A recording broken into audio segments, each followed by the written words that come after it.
자, 아까는 4장, 5장에 나와 있는 기적의 내용과 그 안에서 제자들의 믿음을 우리가 봤습니다. 그렇죠?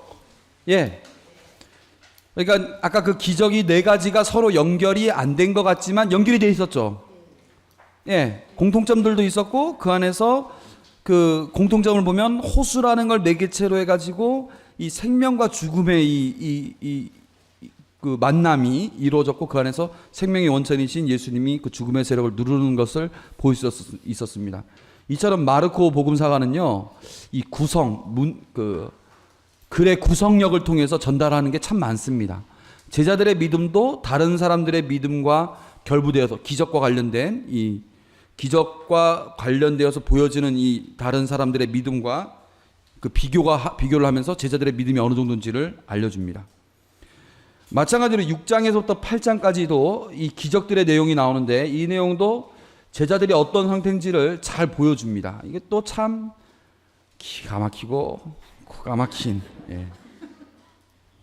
6장에서부터 7장 글씨가 존존해서 잘 안 보이시겠지만 6장에서 7장 그 다음 8장은 서로 병행이 되어 있습니다.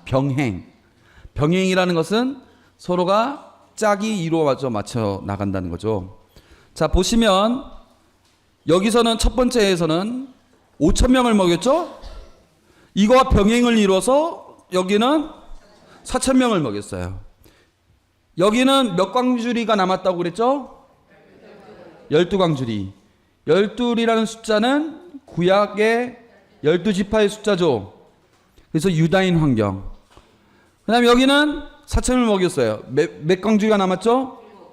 7광주리. 7광주리는 충만한 수를 상징하고 있고 이거는 다른 모든 민족들을 다 아우른다는 그런 상징적인 뜻이 있어서 이방인 환경이라고 그냥 말할 수 있습니다. 꼭 이게 정답이다라고 말할 수는 없지만 아무튼 그러니까 유다인이든 이방인이든 예수님께서 다 먹여 살리신다라는 것을 보여주는 것이죠. 이 두 가지가.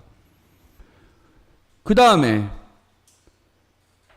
여기서도 보면은 여기는 물 위를 걸으셨고 겟네사렛 땅에 이르렀다. 그러니까 뭐냐면은 물을 통과했다는 거예요. 호숫가를 가로질러 갔다라는 뜻입니다. 여기는 제자들과 함께 배에 올라 달마누타 지방으로 갔다. 이 얘기도 뭐냐면은 호수를 가로질러 갔습니다. 여기서는 그 하나의 이야기로 되어 있고 여기는 이 글 하나로만 되어 있습니다. 어쨌거나 먹인 다음에 가로질러 갔고 가로질른 다음에 호숫가를 가로질러서 만났던 사람들은 누구냐? 유다이즘이에요. 그래서 여기서는 유다이즘과 논쟁을 했고 여기서도 마찬가지로 유다이즘과 논쟁을 했죠. 병행이죠? 지금까지. 그 다음에 다시 건너편으로 건너가서 여기서는 띠로와 시돈 지역으로 멀리 떠났고 여기서도 호수 건너편으로 갔어요. 그 다음 나오는 얘기가 빵 이야기가 나와요. 시로페니키아인과 빵 이야기. 그 다음 여기는 제자들과 빵 이야기 이렇게 나옵니다. 그 다음에 나와 있는 이 빵 이야기가 끝나면 여기서는 기먹은 밤벙어리 이야기가 나오고 여기서는 베사이다의 눈머니 이야기가 나옵니다. 그러니까 보이지 않거나 듣지 못하는 이 경우가 나옵니다. 그러니까 전체적으로 병행이 돼 있죠. 병행이 된 거 아시겠죠? 예. 여러분들이 하도 제 강의가 어렵다 해가지고 대답을 안 하시면 이해를 못한 줄 압니다. 저는.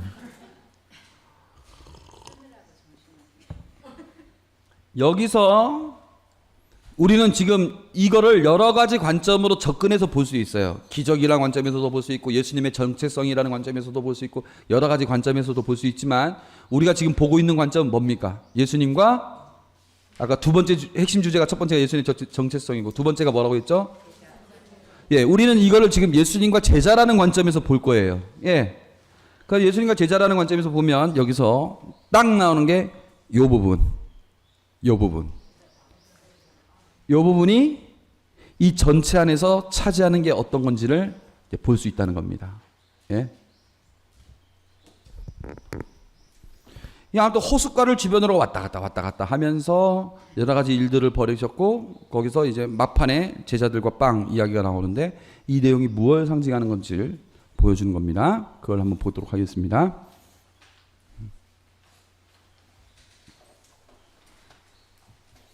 8장 14절에서 21절이 내용입니다. 자, 8장 14절에서 21절 성서 찾아보셨죠? 예, 한 구절씩 읽어보도록 하겠습니다. 제가 한 절을 읽으면 여러분이 한 절 이렇게 읽겠습니다. 그런데 제자들이 빵을 가져오는 것을 잊어버려 그들이 가진 빵이 배 안에는 한 개밖에 없었다.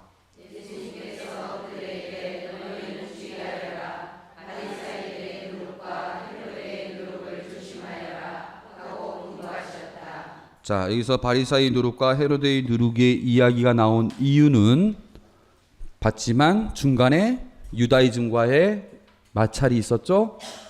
예? 그 다음 계속 읽겠습니다.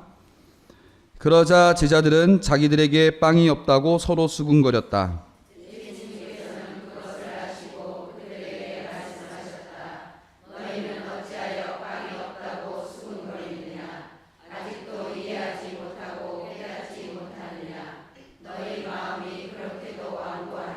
너희는 눈이 있어도 보지 못하고 귀가 있어도 듣지 못하느냐?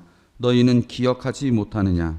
내가 빵 5개를 5,000명에게 떼어 주었을 때 빵 조각을 몇 방울이나 가득 거두었느냐?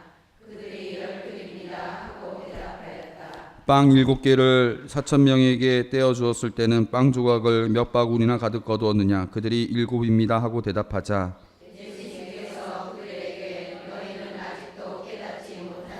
지금 이 내용이 요거와 다 연관이 된 겁니다. 이게 다 연결이 되어 있어요. 지금 이 구절, 지금 이 일화, 이 이야기 안에 지금 6장부터 8장 모든 내용들이 다 연결이 되어 있어요. 그걸 여러분들이 이제 보시는데, 자, 빵을 갖고 오는 것을 잊어버렸다. 빵을 가져오는 것을 잊어버렸다. 그런데 그들이 가진 빵이 배 안에는 한 개밖에 없었다. 참 신기하지 않습니까? 예? 어떻게 빵이 하나밖에 없었을까요? 그리고 왜 굳이 이런 얘기를 했을까요? 예? 제가 뭔 얘기를 하려고 하는지 아십니까 혹시? 지금 이 순간에 벌써 눈치를 채신 분들은 정말 대단한 분입니다. 이 빵은 두 가지 의미가 있습니다. 첫 번째, 진짜 빵. 두 번째, 예수님입니다. 이 배 안에는 빵 하나밖에 없다. 누구냐? 예수님입니다. 우리에게 먹을 것이 되어주시는 예수님. 그거를 마르코복음사가는 설명 안 해요. 알아듣는 사람은 알아들어라. 못 알아들으면 넘어가. 이겁니다. 기억하는 사람은 기억할 것이고 잊어버리는 사람은 잊어버리는 겁니다. 근데 제자들은 어떻게 했느냐? 잊어버렸다. 예수님께서 그들에게 너희는 주의하여라. 이거 번역하면 보아라라고도 할 수 있어요. 주의 깊게 보아라라는 뜻입니다. 원래 원어는 바리사이와 누룩과 헤로데의 누룩을 조심하여라. 보아라. 그러니까 여기서 뭐냐면은 그들은 빵이 아니라 그들은 누룩이에요. 빵을 부풀리게 하는 것이긴 하지만 빵 자체는 아니에요. 그들은 누룩인데 그걸 보아라.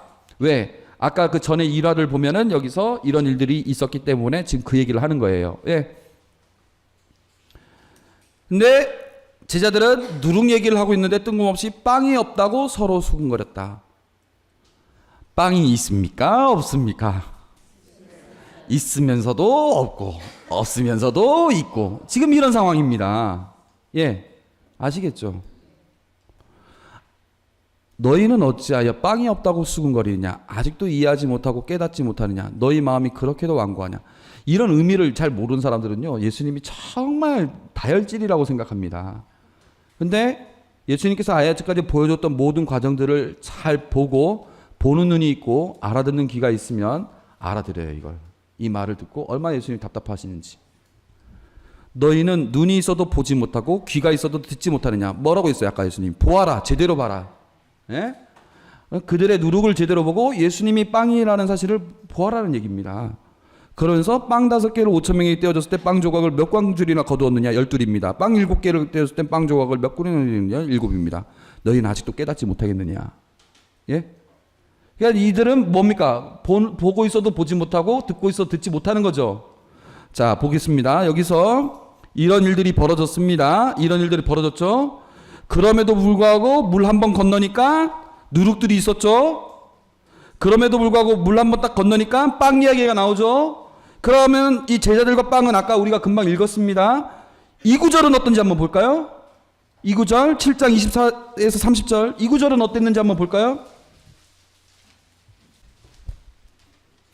자, 한 구절씩 읽겠습니다. 예수님께서 그곳을 떠나 티로 지역으로 가셨다. 그리고 어떤 집으로 들어가셨는데 아무에게도 알려지기를 원하지 않으셨으나 결국 숨어 계실 수가 없었다.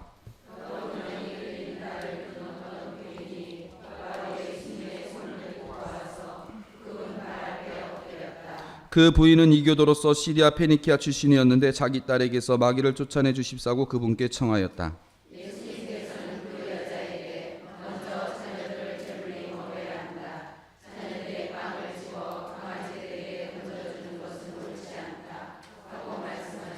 그러자 그 여자가 주님, 그러나 상 아래에 있는 강아지들도 자식들이 떨어뜨린 부스러기는 먹습니다 하고 응답하였다.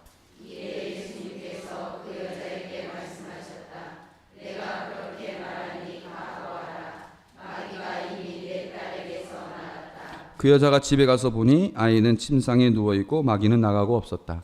자, 똑같은 빵 이야기가 나왔어요. 그런데 어때요? 이 여자는 빵을 먹을 자격이 있습니까? 없습니까? 예수님은 이 사람에게 맨 처음에 너는 빵을 먹을 자격이 없다고 했지만 이 여자는 어떻게 했어요? 부스러기라도 달라고. 우리는 그 빵과 빵의 부스러기 이야기를 이미 듣고 있어요. 언제 나왔죠? 자, 이 얘기 전에 언제 나왔습니까? 쭉 거슬러 보려니까 5,000명을 먹였죠. 빵 부스러기 몇 개 나왔죠? 그 12광주리의 그 부스러기는 누구를 위한 거냐? 바로 이방인들을 위한 거예요. 어떤 이방인들? 믿음을 가진 이방인들. 그러니까 자녀들의 빵을, 나를, 내 자신을, 예수 그리스도 그 자신을 강아지들에게 주는 것은 옳지 않다. 믿음이 없는 이들에게 주는 것은 옳지 않다. 그러나 부스러기라도 주십시오. 그 부스러기를 받고자 하는 여인이 있었고, 그래서 그 부스러기 은총만으로도 그 딸은 살아났어요. 예. 그런데 그 빵 부스러기의 그 은총이 어떻게 됩니까? 다시 이번에는 이방인에게 건너가게 된 겁니다. 감동적이지 않습니까? 제자들하고 너무 비교되지 않습니까? 예수님이 흥분 안 하게 생겼어요. 이때 빵이 없다고 수군거리는 걸 보면서. 예? 빵은커녕 부스러기라도 잡고자 하는 이 여인이 있는데 이 제자들은 자기네 배 안에 빵 자체이신 예수님이 있으면서도 빵이 없다고 수군거리고 있는 겁니다. 잊어버렸어요. 그 다음에 7장 31에서 37 이방인 지역에서 이 밤벙어리가 보이게 되는 겁니다. 보이는 게 아니라 들리게 되는 거죠. 그러니까 아까 뭐라고 했습니까? 보아도 보지 못하고 들어도 듣지 못하는데 이 이방인 지역에서 어떻게 했습니까? 이방인이 어떻게 했습니까?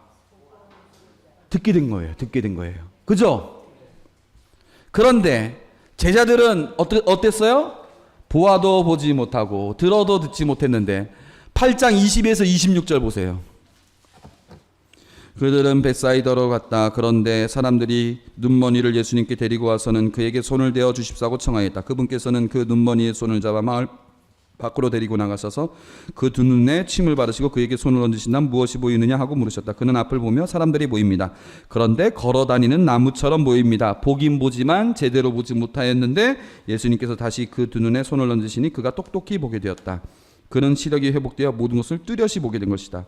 예수님께서는 그를 집으로 보내면서 저 마을로는 들어가지 마라. 왜? 벳사이다. 너 벳사이다야. 너 가파르나우마. 너가 뭐 구원을 받을 성 싶으냐. 뭐 이런 구절이 있지 않습니까? 불신의 마을로 들어가지 마라.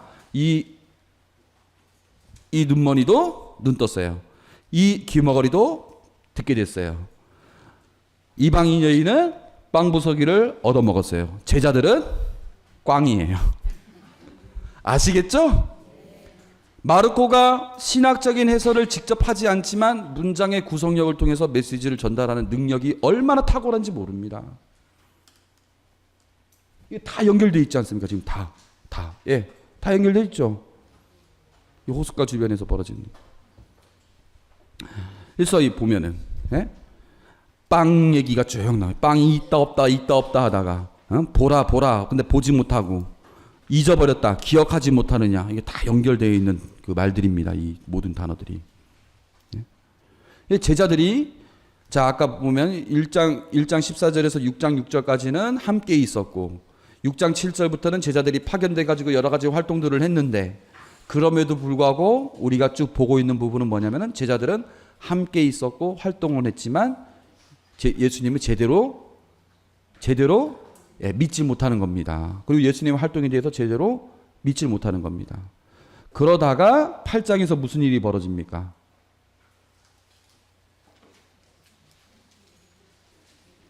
자, 보겠습니다. 지금 한 구절 제자들에 대한 주요한 거 보면 어부대 사람 뽑고 안식일에 미드이삭을 뜯고 12사도를 뽑았고 제자들에게만 비유의 뜻을 알려주고 6장 7절에 드디어 제자들을 파견하셨고 제자들이 이해를 잘못했고 그 다음에 8장 27절에 예수님을 그래도 그리스도라고 고백합니다. 이거는 몇 점짜리냐면 제가 지난번에 98점짜리라고 그랬죠. 2% 부족한 대답이라고 그랬죠.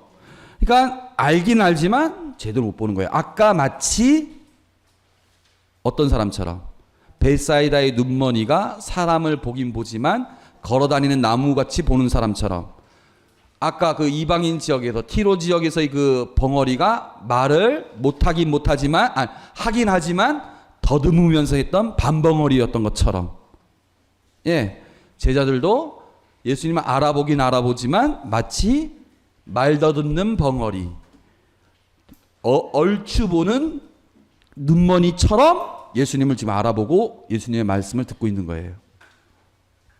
그죠?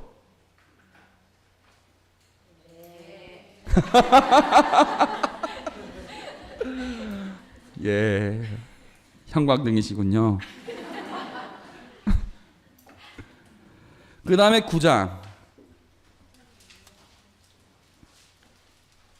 그러니까 고백을 하긴 하지만 그리스도인 건 알지만 능력과 영광의 그리스도를 생각하지 순환과 죽음의 그리스도를 생각하는 게 아니라는 걸 제가 몇 번이고 강조를 했죠. 아무리 강조해도 지나치지 않는 내용을 제가 얘기를 했습니다. 그리고 이제 여기까지가 전반부였어요. 우리가 그 정체성을 두고 구조를 봤을 때 후반부에 들어가니까 뭐가 나오냐면은 8장 31절 보세요. 순환과 부활을 처음으로 예고하시다. 자, 98%. 그러니까 아까 말 더듬는 일을 예수님께서 작업을 하시자 더 말 잘하게 됐어요. 걸어다니는 나무처럼 사람을 보는 이 사람을 예수님께서 한 번 더 손을 얹으시니까 똑똑히 보게 됐죠.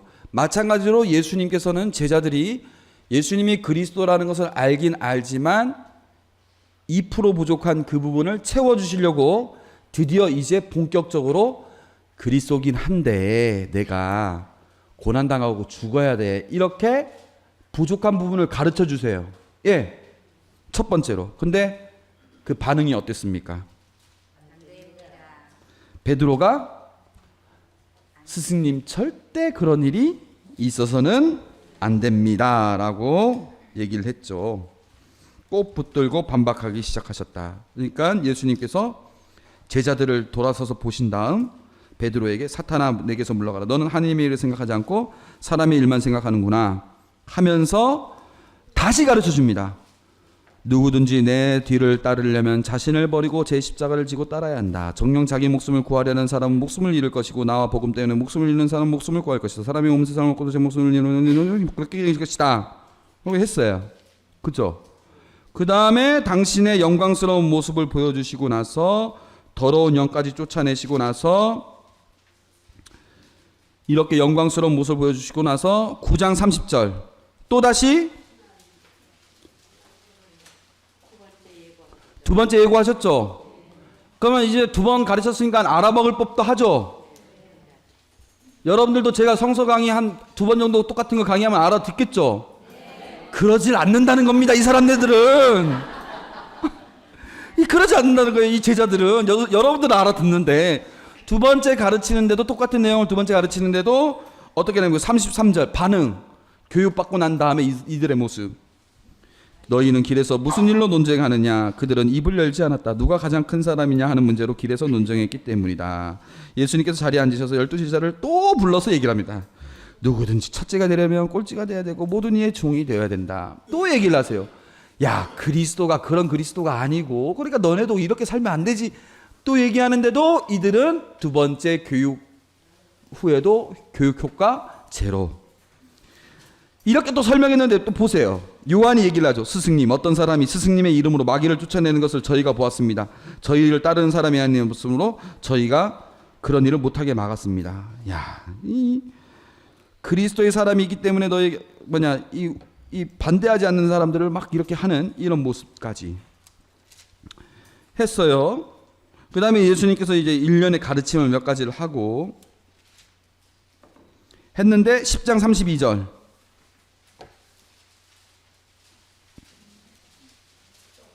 또 가르치죠. 그럼 이제는 98점에서 100점으로 올라갈 법도 하죠. 지금이야말로 아닙니까? 여러분들 3번이면 족하지 않습니까? 예. 여러분들도 제자들하고 똑같습니까? 가르쳐줬어요. 32에서 34절 했는데 반응. 스승님, 저희가 스승님께 청하는 대로 저희에게 해주시기를 바랍니다. 예수님께서 그들에게 내가 너희에게 무엇을 내주기를 바라느냐? 그들이 스승님께서 영광을 받으실 때 보십시오. 스승님께서 영광을 받으실 때 언제 스승님이 영광 받는다고 언제 가르쳐준 적이 있습니까? 가르쳐주지 않은 건 잘도 알아먹어요. 스승님께서 영광을 받으실 때가 아니라 뭐라고 해야 되죠? 스승님께서 순환을 받으실 때 이렇게 얘기를 해야죠. 왜 가르친 건 그 얘기만 가르쳤는데. 네, 스승 영광을 받으실 때 저희는 하나는 스승님 오른쪽에 하나는 왼쪽에 앉게 해주십시오. 예수님께서 그들에게 너희는 너희가 듣는다. 내가 너 말씀을 듣느냐 오른쪽에는 듣느니라. 45절 사람의 아들은 섬김을 받으러 온 것이 아니라 섬김을 받고 또 많은 이들의 몸값으로 자기 목숨을 바치러 왔다. 예수님 정말 인내롭지 않습니까? 예? 3번이나 이렇게 교육해 주시고 3번이나 번번이 그걸 알아듣지 못하였는데 예수님은 또 친절하게 알려주시고 그 결과 예리코에서 눈머리를 고치다. 3번 가르쳐주고 3번 다 못 알아먹은 이 제자들의 이야기가 끝나자 무슨 얘기가 나오느냐? 마무리, 모든 이야기의 마무리. 예리코의 눈머리를 고쳐주시다. 이 눈머리가 왜 눈뜨게 됐는지 아시겠죠? 제자들과 비교가 되는 겁니다. 제자들은 못 보는 거예요. 근데 예리코의 눈머리는 보는 겁니다. 어떻게 보는지 이 구절을 한번 보세요. 예리코에 들어갔다. 예수님께서는 제자들과 많은 군중들과 더불어 예리코에 떠나셨을 때 티메오의 아들 바르티메오라는 눈먼거지가 길가에 앉았다가 나자렛 사람 예수님이라는 소리를 듣고 자비를 베풀어 주십시오. 사람들이 어떻게 합니까? 잠자코 있으라고 꾸짖으니까 바르티메오는 알겠습니다. 제가 소란을 피워서 정말 죄송합니다 라고 포기한 것이 아니라 더욱 큰 소리로 다윗의 자손이여 저에게 자비를 베풀어 주십시오. 예수님께서 걸음을 멈추시고 예수님께서 어디를 가는 걸음을 멈췄냐면은 11장에서 나오지만 예루살렘으로 입성하시는 그 중요한 걸음도 멈추시고 그를 불러오너라. 예수님께서 당신을 부르시네. 그는 겉옷도 벗어 던지고 벌떡 일어나 예수님께 갔다. 내가 너에게 무엇을 해주기를 바라느냐? 그 눈머니가 스승님 뭐라고 나와 있습니까? 다시 볼 수 있게 해달라는 얘기는 원래부터 소경입니까? 아닙니까? 보았던 사람이 보지 못했다가 다시 보게 된 거예요. 그럼 제자들도 어떻게 해야 됩니까? 제자들도 다시 예수님을 볼 줄 알아야 된다는 거예요.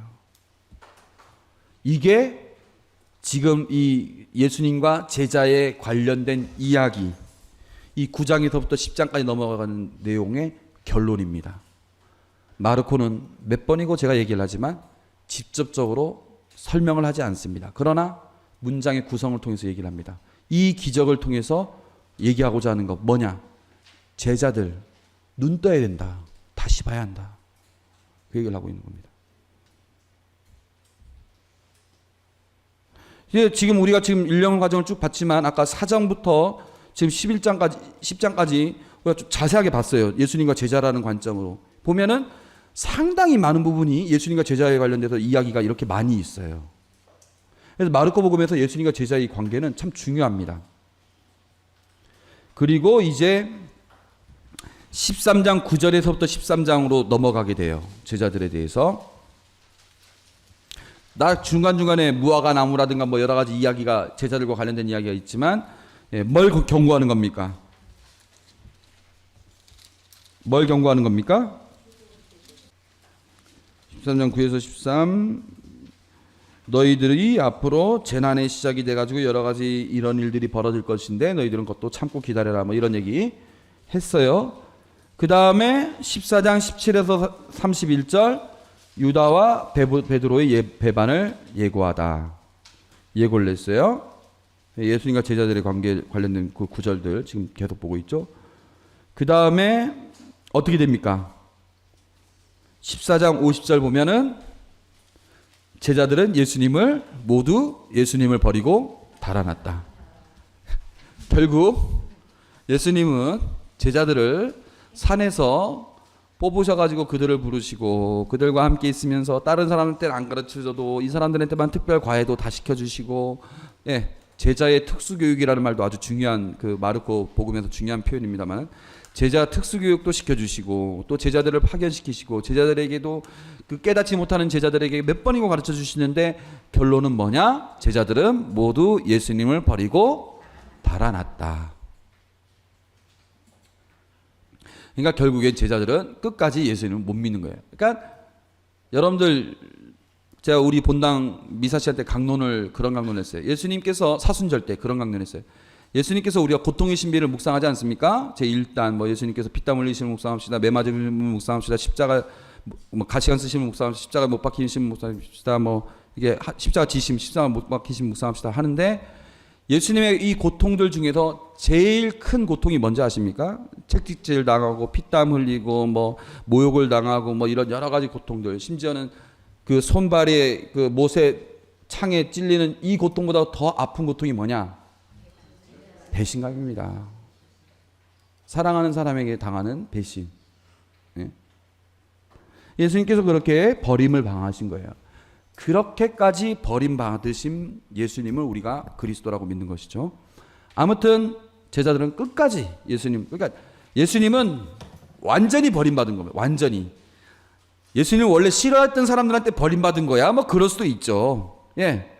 여러분들도 나를 원래 싫어했던 사람이 나에 대해서 험담하면 원래 쟤는 저런 놈이야 이렇게 생각할 수 있지만 내가 믿고 따르던 내 아들이라든가 내 남편이 어디 가서 내 뒤통수를 치면 얼마나 아픕니까? 예수님은 제자들한테도 버림받았고 심지어는 어떻게 합니까? 엘로이 엘로이 레바 사막타니, 하나님 어찌하여 나를 버리십니까? 하나님에게서부터도 버림받은 느낌을 받으신, 철저하게 버림받으신 예수님이시거든요. 그렇게 예수님께서 버림받았어요. 심지어는 이 내용, 어떤 젊은이가 알몸에 암호포만 두른 채 그분을 따라갔다. 사람들이 그를 붙잡자 그는 암호포를 버리고 알몸으로 달아났다. 이런 구절도 있어요.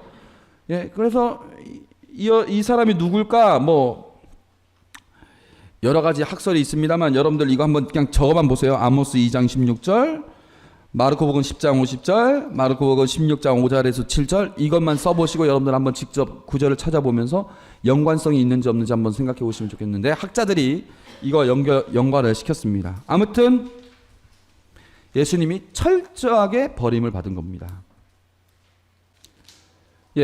뭐 이거는 자세한 내용은 제가 생략하고요. 그래서 결국엔 배신당하고 그 다음에 16장 14에서 20절 제자들에게 사명을 부여하시다. 자, 16장 14에서 20절 보도록 하겠습니다. 마지막. 마침내 11 제자가 식탁에 앉아 있을 때에, 왜 11명으로 바뀌었는지 아시죠? 축구 규정이 바뀌어가지고 11명. 예수님께서 나타나셨다. 그리고 그들의 불신과 완고한 마음을 꾸리셨다. 끝까지 못 믿는 거예요. 끝까지. 되살아난 당신을 본 이들의 말을 그들이 믿지 않았기 때문이다. 그런데 예수님은 이렇게 끝까지 믿지 않는 제자들을 예수님은 믿으시고, 당신을 믿지 않는 제자들을 예수님은 믿으시고 그들에게 사명을 주십니다. 너희는 온 세상에 가서 모든 피조물에게 복음을 선포하여라. 믿고 세례를 받는 이는 구원을 받고 믿지 않는 자는 단죄를 받을 것이다. 믿는 이들에게는 이러한 표징들이 따를 것이다. 내 이름으로 마귀를 쫓아내고 새로운 언어들을 말하며 손으로 뱀을 집어들고 독을 마셔도 아무런 해도 있지 않을 것이며 또 병자들에게 손을 얹으면 병이 나을 것이다. 예수님은 제자들이 끝까지 믿지 않으셨지만 이런 사명을 주셔요. 그래서 결국에는 어떻게 됐습니까? 그럼 제자들은 나중에 사도행전 보고 뭐 이렇게 그 이후에 우리 성인전 보면 알겠지만 제자들은 결국에 어떻게 했습니까? 결국에는 예수님에 대한 믿음을 확신을 갖고 이렇게 믿게 되고 그 다음에 정말 세상 끝까지 가가지고 복음을 전하면서 예수님과 똑같이 죽임을 당하시죠. 결국엔 믿지 않는데도 결국엔 예수님 말대로 그 사명이 이루어집니다. 하늘에서 비가 내려지면 그 비가 그냥 그대로 돌아가지 않고 싹을 틔우고 열매를 맺어서 돌아간다. 그처럼 나에게서 나온 말도 반드시 무언가를 이루고 돌아가리라. 이사야서 55장입니까? 55장에 그런 말이 있죠. 예수님께서 하신 사명은 결국엔 이루어지고 돌아가는 거예요. 그렇게 됩니다. 이게 예수님과 제자들에 관련된 내용입니다. 그래서 왜 제자들만 따로 이렇게 하셨는가? 이 내용 안에서 보면 마르코복음은 어떤 면에서는 제자를 키우는 이야기라고도 볼 수 있어요. 제자를 키우는 이야기. 창세기 11장과 12장의 차이를 여러분들은 아십니까? 창세기 1장에서부터 11장까지는 무슨 내용이라고 그랬죠? 전체 성경의 서론이라고 그랬죠? 창세기 12장부터 누가 나온다고 그랬습니까? 아브라함이 나온다고 그랬죠? 그러면서 이루어지는 게 뭐냐면 계약이라고 그랬습니다. 그래서 구약에서의 계약, 그 계약은 결국엔 하나님 다스림을 위한 것이라고 그랬고, 그래서 아브라함에게서 이루어졌던 계약이 모두 그 이스라엘 민족과 그 계약이 이루어졌고, 그래서 모세오경 전체 내용이 땅, 후손, 그 다음에 약속, 그 관계 이렇게 얘기를 하면서 제가 이 내용을 얘기를 했어요. 백성, 법정신, 땅. 이게 구약에서의 계약의 주요 골자라고 했고 그 목표는 하나님의 다스림이라고 했어요. 신약에서는 이게 그대로 이어져서 백성은 이제 새 백성이 그 교회가 성립이 됐고 땅은 이제 하나님 나라가 되는 것이고 법정신은 사랑의 계명이 그 사랑의 계명 뭐 이렇게 되는 것이라고 그랬죠. 법정신 법. 그래서 이것을 이루는 이 백성을 이루는 맨 처음 관계가 마르코복음에 있어서는 바로 제자들인 것입니다. 그래서 제자들 아브라함 한 사람에게서부터 민족이 나오고 이렇게 했던 것처럼 이제 제자들로부터 공동체가 발생이 돼서 이 공동체가 이렇게 퍼져나가면서 이제 우리 교회, 우리가 전 인류까지 퍼져나가는 것이죠. 그래서 예수님은 아까 삼위일체 공동체가 예수님 파견되어 가지고 제자 공동체를 만들고 이 제자 공동체가 이제 파견이 되어서 교회 공동체를 만들고 이 교회 공동체가 파견이 되어서 세상이 삼위일체 공동체와 같은 그런 공동체가 되기를 원하시는 것이죠. 제자들이 그렇게 그런 포부를 갖고 예수님은 제자들을 가르쳤지만 제자들은 이해를 못했어요. 그럼에도 불구하고 예수님은 계속 가르치는 겁니다. 그리고 결국에는 제자들이 결론적으로는 예수님을 결국에는 믿게 되죠. 결국에는.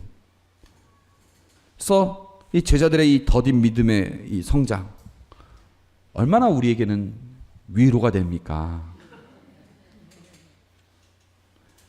여러분들 우리의 믿음이 정말 얼마나 잘 안 자랍니까? 제자들만큼도 잘 안 자라게 되는 거죠. 예수님은 하느님은 사랑이시다, 하느님 사랑이시다. 우리 몇 번 가르치면 몇 번? 골백 번 들어도 되새겨질까 말까. 항상 그러지만 결국에 우리가 그렇게 믿음이 더디게 가고 있지만 제자들도 그랬다는 것이죠. 제자들도 예수님을 버렸다는 것이죠. 제자들도 예수님을 온전히 다 깨닫지 못했다는 것이죠. 그래도 예수님은 제자들을 끝까지 믿었고 제자들에게 사명을 주셨고 그 사명이 결국에 이루어졌던 것처럼 이 부족한 우리에게도 예수님은 그렇게 끊임없이 양육하시고 우리에게 사명을 주시고 그 사명이 우리를 통해서 이렇게 부족한 우리를 통해서도 그 사명이 이루어지게끔 하시는 것이죠. 그래서 이 제자들의 모습을 보면서 우리에겐 위로가 되는 겁니다.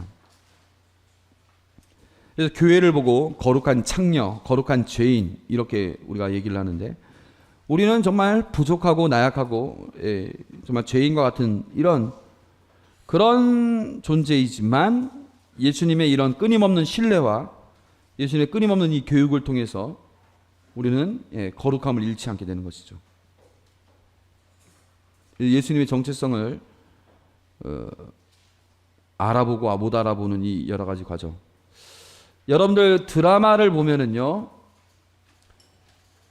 국어라든가 무슨 뭐 방송 뭐 이런 거 좀 하시는 분 계시는지 모르겠는데 그 소설이나 드라마에 보면 두 가지 종류의 인물이 있습니다.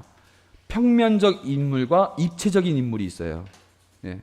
말만 들어도 대강 알지 않겠습니까?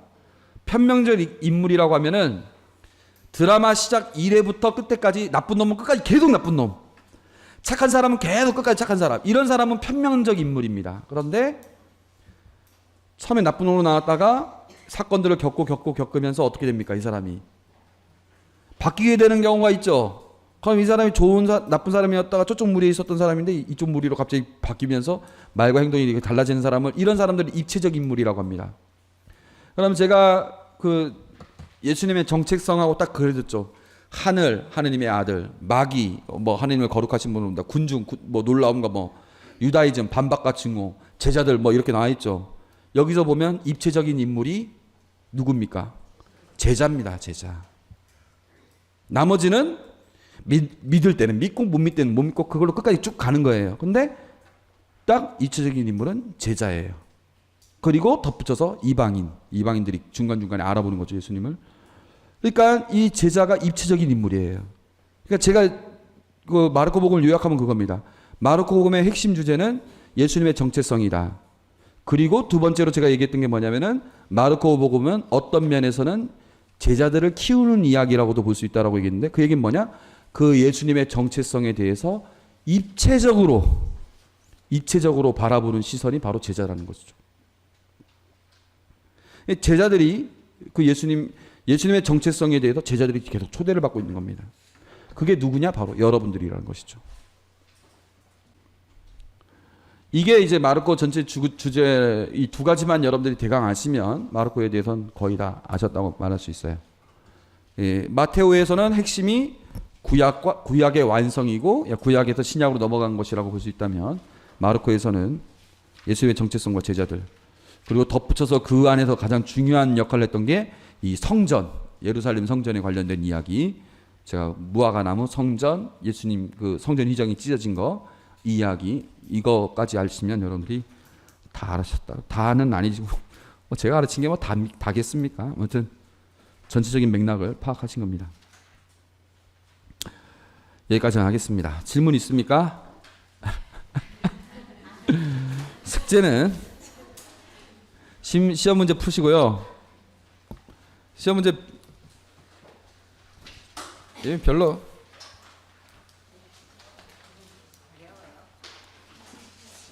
오늘 시간이 되면 오늘 같이 풀라고 했는데 그냥 여러분들 푸십시오. 집에 가서. 그 다음에 루카복음 읽어보시면 좋겠습니다. 아무튼